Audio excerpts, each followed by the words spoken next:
বাংলাদেশের প্রত্যেকটি নাগরিক, পাশাপাশি বাংলাদেশের প্রত্যেকটি শিক্ষার্থী গত 2024 সালের 5ই অগস্টের আগে গত 15 থেকে 17 বছর আমরা সকলে আসলে একটি সরকারের কাছে জিম্মি ছিলাম, একটি ফেসিজমের কাছে আমরা আবদ্ধ ছিলাম।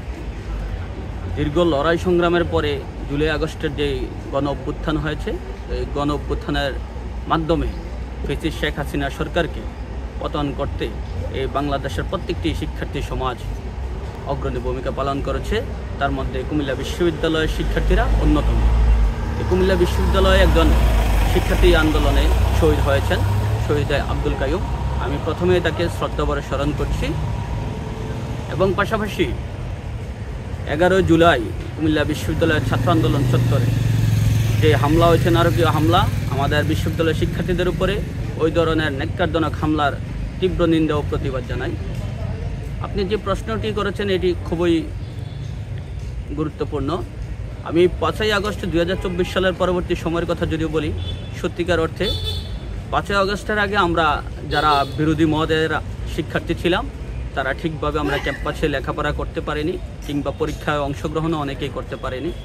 অনেকেই ক্যাম্পাসে ছাত্রলীগের দ্বারা হামলার শিকার হয়েছে, বিভিন্ন মামলার শিকার হয়েছে, জেল জুলুম নির্যাতনের শিকার হয়েছে। আমিও এই কুমিল্লা বিশ্ববিদ্যালয়ের প্রশাসন কর্তৃক একটি মামলার আসামি হয়েছিলাম। সেই 2014-15 আন্দোলনে সরকার বিরোধী যে আন্দোলন ছিল, শেখ হাসিনা পতনের আন্দোলন, ওই আন্দোলনের প্রতিবাদে ছাত্র ধর্মঘট পালন করতে গিয়ে একটি মিথ্যা প্রহসনমূলক মামলা বিশ্ববিদ্যালয় প্রশাসনের ইশারায় সদর দক্ষিণ থানায় একটি মামলা দায়ের করা হয়। ওই মামলার আসামি আজও আমি ওই মামলার আসামি। তার পরবর্তীতে দেখা গেছে আমাদের বিভিন্ন উপজেলা নির্বাচন কিংবা জাতীয় নির্বাচনকে কেন্দ্র করে যখনই কোনো ধরনের আন্দোলন সংগ্রাম হতো, কিংবা আমরা এই শেখ হাসিনা সরকারকে পতন করানোর জন্য যে কোনো আন্দোলনে নেমেছি, তখনই দেখা গেছে যে আমাদের নামে অনেকগুলো মামলা দেওয়া হতো।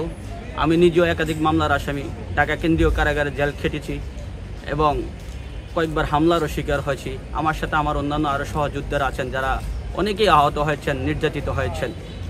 সেই আহত এবং নির্যাতিত যারা আমরা হয়েছি 5 আগস্টের পরবর্তী সময় আমরা যখন ক্যাম্পাসে খুব স্বাধীনভাবে চলতে পারছি, কিংবা আমাদের শিক্ষার্থীরা খুব স্বস্তিদায়কভাবে তাদের লেখাপড়া কার্যক্রম সম্পন্ন করতে পারছে এবং শিক্ষার্থীদের সাথে মিশার একটা সুযোগ তৈরি হয়েছে, তার জন্য জানাই জুলাই আগস্ট আন্দোলনে শরিক সকল শিক্ষার্থীদেরকে রক্তিম শুভেচ্ছা ও অভিনন্দন। 5 আগস্টের পরবর্তী সময়ে যে ক্যাম্পাস আমরা স্বপ্ন দেখেছিলাম, আসলে আমরা এখনও এটা পুরোপুরি স্বপ্ন আপনার বাস্তবায়ন হয়নি। তার কারণ গত 15টি বছর ধরে আওয়ামী লীগ, একটি নির্দিষ্ট সরকার, আওয়ামী লীগ সরকার ক্ষমতা থাকার কারণে বিশ্ববিদ্যালয়ের প্রত্যেকটি প্রশাসনের প্রত্যেকটি রন্ধে রন্ধে আওয়ামী লীগের ফেসিজম ঢুকে আছে। তাদেরকে প্রতিহত করা ব্যতীত কিংবা তাদেরকে বিভিন্ন আইনের মাধ্যমে শাস্তি দেওয়ার না গেলে আমাদের যে স্বপ্নের যে বিশ্ববিদ্যালয়, স্বপ্নের যে ক্যাম্পাস আমরা বিনির্মাণের জন্য স্বপ্ন দেখছি, ওটি আসলে বাস্তবে রূপান্তরিত হবে না।